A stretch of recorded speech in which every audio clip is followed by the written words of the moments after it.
ग्वालियर केंद्रीय दूरसंचार मंत्री ज्योतिरादित्य सिंधिया लगातार ग्वालियर के विकास के लिए नए नए प्रोजेक्ट लाने का प्रयास कर रहे हैं।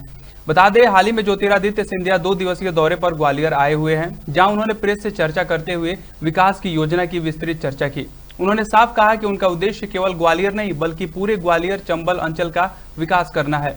आगे उन्होंने कहा कि मोदी सरकार ने बीते कुछ दिनों में ग्वालियर को 1000 करोड़ से ज्यादा विकास कार्य राशि की सौगात दी है।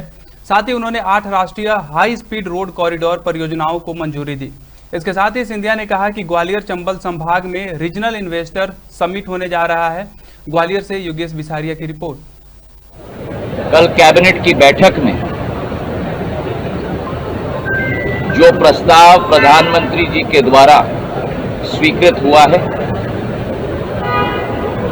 मैं दिल के गहराइयों से नितिन गडकरी साहब को धन्यवाद अर्पित करना चाहता हूं।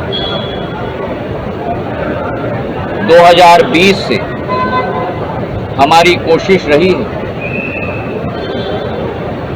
कि जो ग्वालियर पूरे प्रदेश और देश का शान होता था, उसे पूर्ण रूप से दोबारा देश के मानचित्र में हमें स्थापित करना होगा। और उसी पहल के तहत जहां एक तरफ ग्वालियर के लिए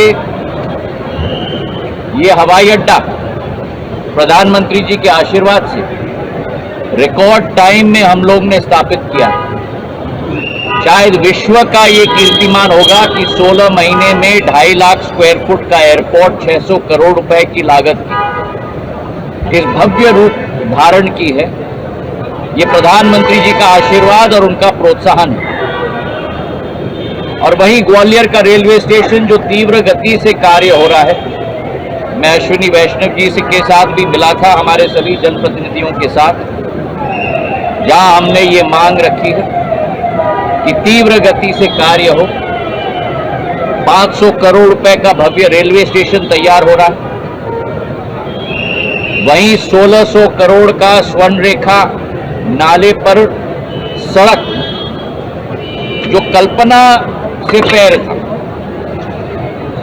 प्रदुम जी ने वो आइडिया रखी थी उपचुनाव के समय में 2020 में, और आज 18 किलोमीटर का एलिवेटेड रोड ग्वालियर में बन रहा है।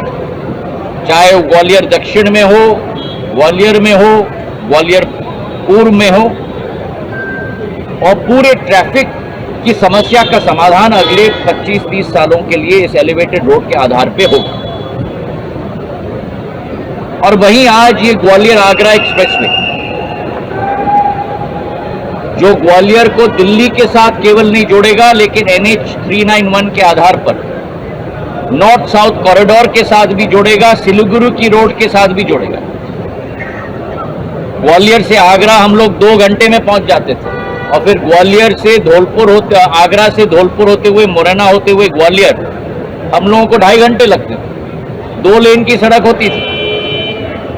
और 2020-21 में ये आइडिया मेरे दिमाग में आया कि जब यमुना एक्सप्रेसवे के बाद हमारा भी एक्सप्रेसवे बनना चाहिए।